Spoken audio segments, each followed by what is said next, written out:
What happens in Vegas stays in Vegas, like my money did at the craps table. Ding ding, slot machines ringing, the roulette wheel in my head is spinning.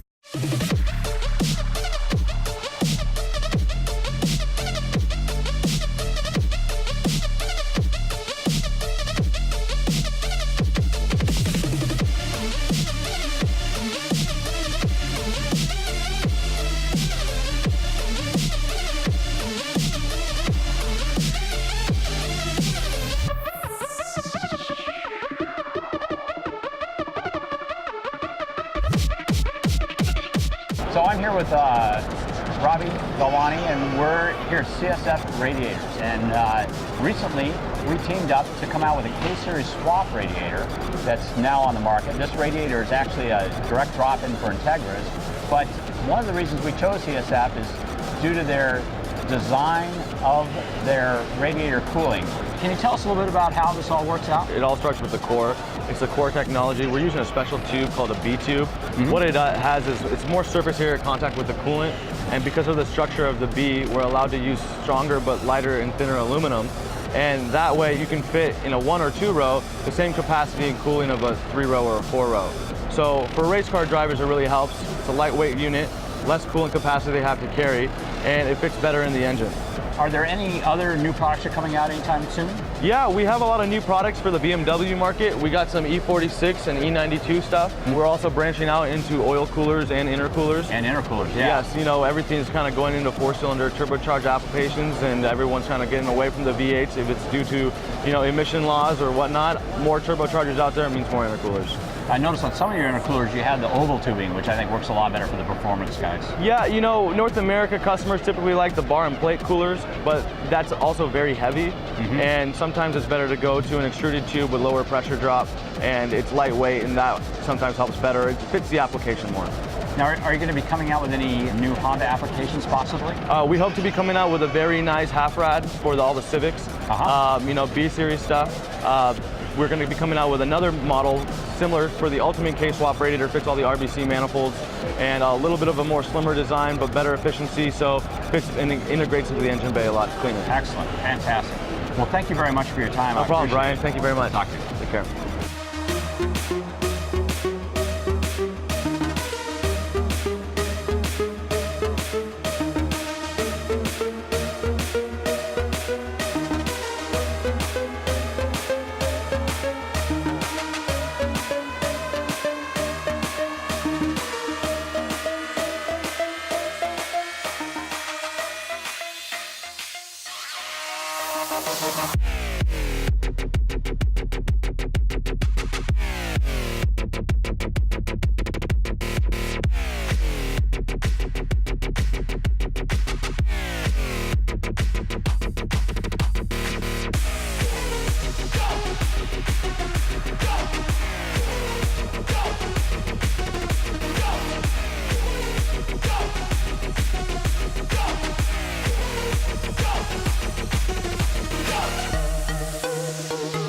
All right, we're here with Morgan Jade.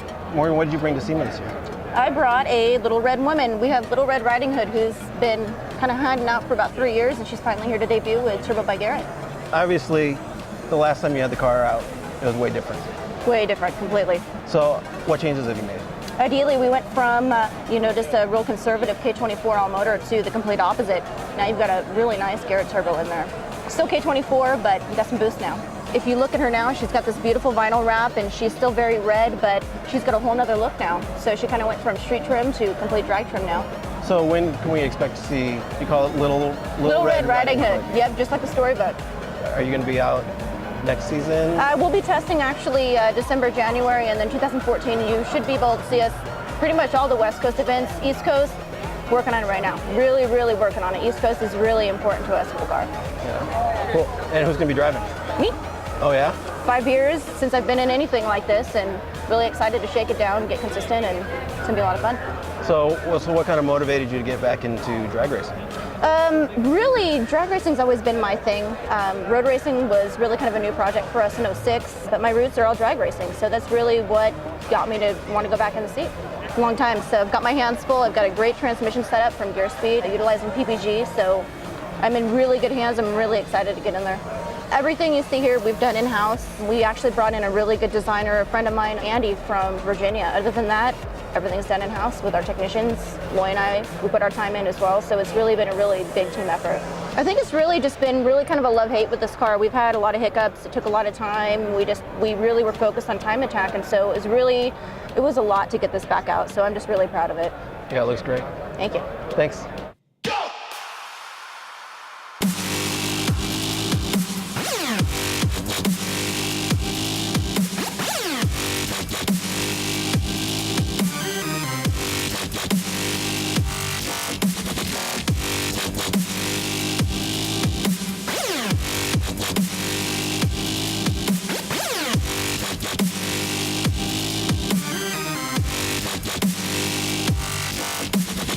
Hey there, I'm here with Matt Willemzig of Hondata, and basically come by just to see what's new.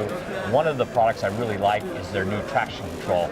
Can you give us a general overview of how your traction control system works? Yeah, it basically takes the wheel speed sensors from the ABS sensors that are on, I'd say about half the cars or more, and just taps into them, uses those, and detects whether or not you're getting spin, front or rear, and also when you're turning. And then if need be, pulls timing up to a certain point, and if that's not enough, it can actually pull individual cylinders. So you can actually get traction and then go. Now, does your car have to come equipped already with ABS in order for this to work? No, you don't actually have to have ABS, but you have to have the ABS sensors. Okay, so I know there's two different types of sensors with the Honda cars. There's the passive and there's active. Active is in like the 2006 Civics and some of the newer cars.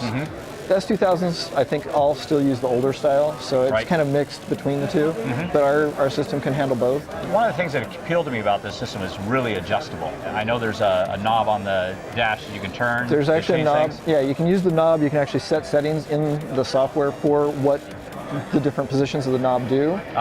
But then you can also have all the other settings in the software that control what the box is doing based on how much slip, how little slip, and dialed in perfectly for your application. Excellent.